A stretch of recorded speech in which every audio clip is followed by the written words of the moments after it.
This is Ray Flores reporting for ECTV here at the MGM Grand Garden Arena as UFC 114 has wrapped up and is now in the books. What a night of action it was. A sold-out crowd of over 15,000 jam-packed here into the MGM Grand Garden Arena to witness what was arguably the most heated rivalry in UFC history as Rashad Evans gets the win over Quentin Rampage Jackson. Also, some impressive performances tonight by way of John Hathaway, who upset Diego Sanchez in a welterweight matchup. And let us not forget the Chicago connection of Mike Russo knocking out Todd Duffy in stunning fashion. Also, Antonio Rogerio Nogueira gets the win disputably over Jason Brills by split decision. And it was also Michael the Count Bisping defeating Dan Miller. What a night it was from top to bottom, but the main event delivered as Rashad Evans gets the win over Quentin Rampage Jackson. There is talk about them fighting a second time if that is in the cards, but first,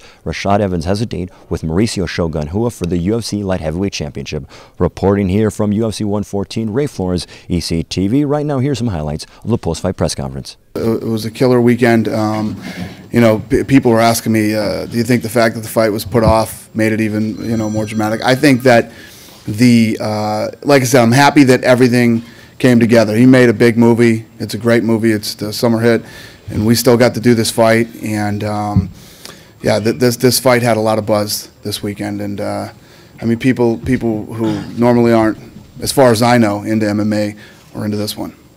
As I said, he was very tough, very durable. I hit him with some big shots, but he was hungry. He wanted the win bad, and he hung in there. In terms of where I am, the only losses I've got on my record are to 3 former champions and all legends of the sport. So I still hold my head. I hold my head pretty high as to where I am in the middleweight division. But obviously, I've got to keep gaining on the momentum. I feel now I'm starting to mature as a mixed martial artist and coming to my own. Skill-wise and confidence-wise, I want to keep building on this win, and hopefully, towards the end of the year, early next year, get a title shot. No, I kind of knew the fight was going to go that way. It was no secret that Rashad was going to try to wrestle me a lot. Bless you. I wrestled with a excuse me. I wrestled a lot, and trained a lot, but Rashad was faster than I anticipated, and he was more aggressive than I anticipated. He had a great game plan, and it worked well for him. So I'm not a sore loser. That's why I commended him. You know what I'm saying? We all cut from the same cloth. We all, put our lives on the line and get in the octagon and do battle. You know what I'm saying? We the alpha men, I feel. We the alpha men of the planet, and if anybody beat me, no matter how they beat me, on what day they beat me, and I respect that. One thing I wanted to do, I wanted to keep him guessing. Rampage probably the best in the game when it comes to timing people pulling back and catching him with the uppercut. But I wanted to keep him guessing and not knowing what I was going to do.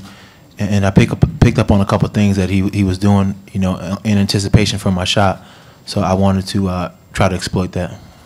And was it difficult at all to maintain that discipline in that process? I mean, there were some boos coming in. The crowd didn't really wasn't feeling the game plan so much. Was it tough for you to keep that discipline?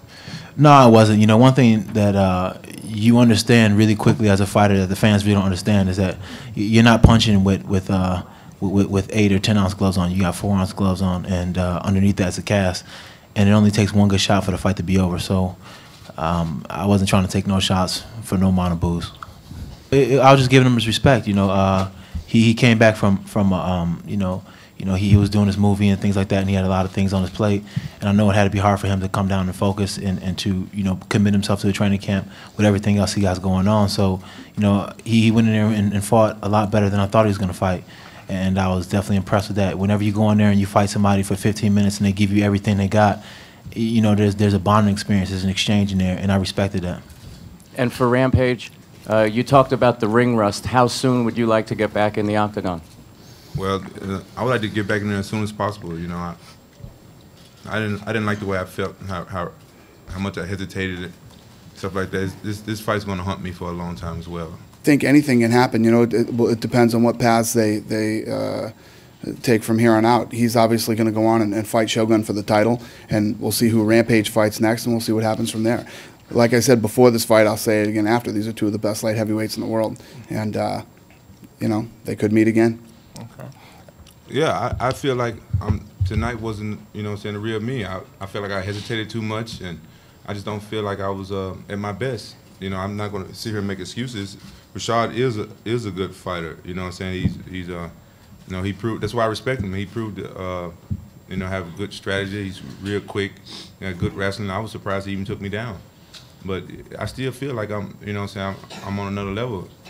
But that's just the way I feel, you know what I'm saying? You're supposed to feel confident in yourself. But I feel like if I hadn't taken such a long time off, maybe the fight might have been different. He still probably would have beat me, but maybe I would have done a lot better.